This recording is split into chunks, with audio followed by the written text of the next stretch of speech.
9 de febrero de 2026, estamos en el cuarto año y en el día 351 desde el inicio de la invasión total.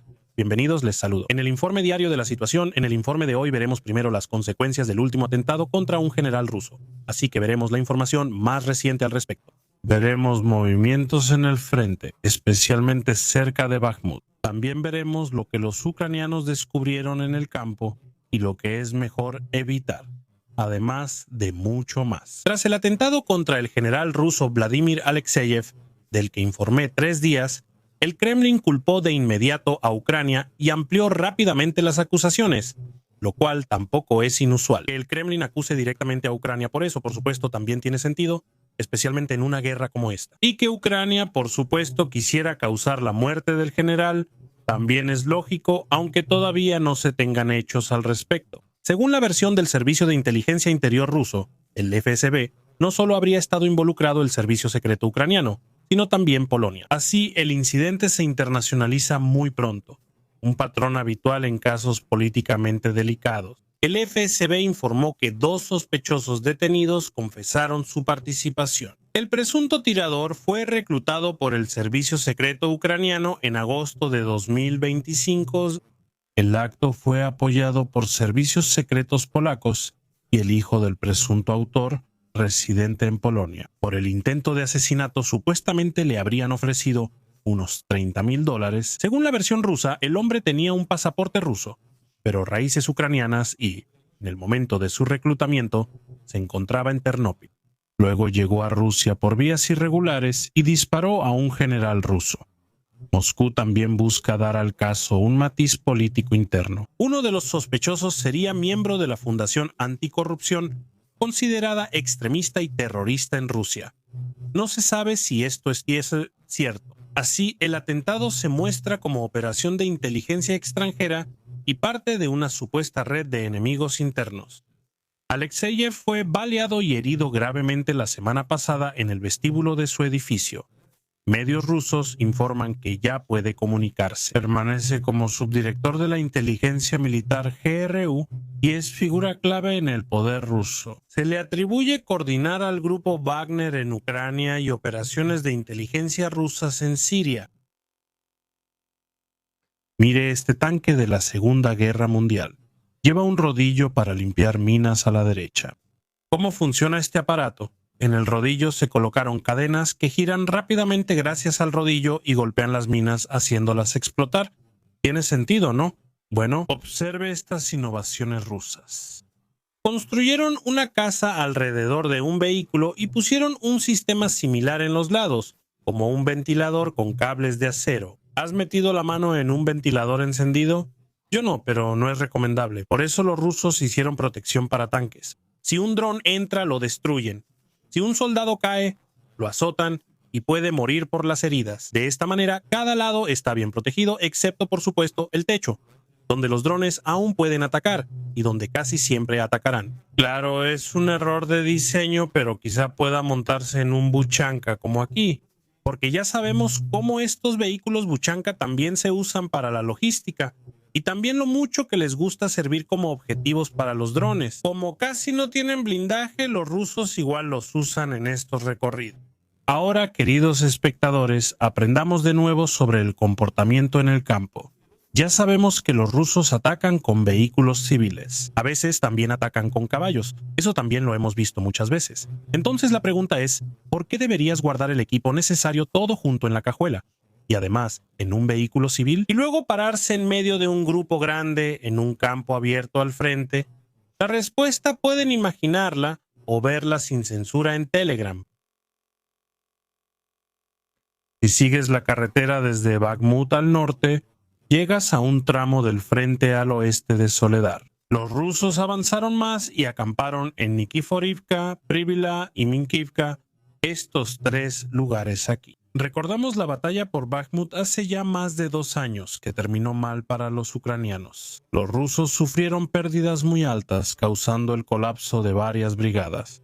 Los rusos sufrieron grandes pérdidas, colapso.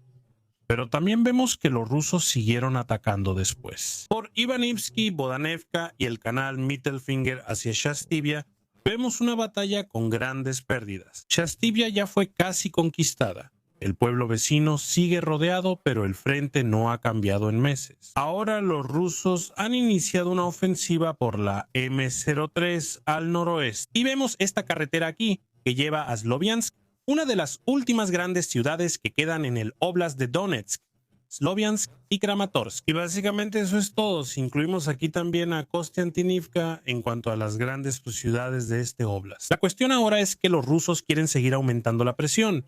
Como dije, ahora están atacando hacia el noroeste. Aquí todavía hay algunas zonas montañosas que tienen que atravesar. Se extienden hasta Sloviansk, lo que para Ucrania tiene la ventaja de que casi siempre tienen la posición más alta, pero obviamente esta batalla no será fácil. Los rusos se concentran en estas localidades para luego lanzar una ofensiva mayor desde Bakhmut. Eso será probablemente a finales de la primavera de 2017, 26 o a más tardar al inicio del verano. Y con eso me refiero al inicio de la ofensiva o al inicio de los avances territoriales más grandes hacia las localidades, no a la toma de una de estas localidades. Medios rusos reportan que fuerzas ucranianas mataron a Aig Gasparian. Él era comandante del batallón especial Arbat. Durante la guerra fue condecorado personalmente con la medalla al valor, por supuesto por el propio Putin. La vida de este hombre es significativa. Fue reclutado de una colonia penal de alta seguridad, no de una unidad militar regular. Cumplía una larga condena por robo agravado. De delincuente violento pasó a oficial y luego a comandante condecorado en la guerra. No es un caso aislado, sino parte de un sistema. Rusia ha usado prisioneros repetidamente en la guerra para suplir bajas. ¿A quién le importan los criminales muertos en el frente? Desde la visión rusa, vacían cárceles y bajan el gasto público. En el mejor escenario, ganan territorio en Ucrania o mueren, pero para Rusia es casi igual. Quien sobrevive demuestra su valía y puede ascender, sin importar sus crímenes pasados. Así, la guerra funciona como redención violenta. Honrar públicamente a un hombre así muestra cómo han cambiado los estándares.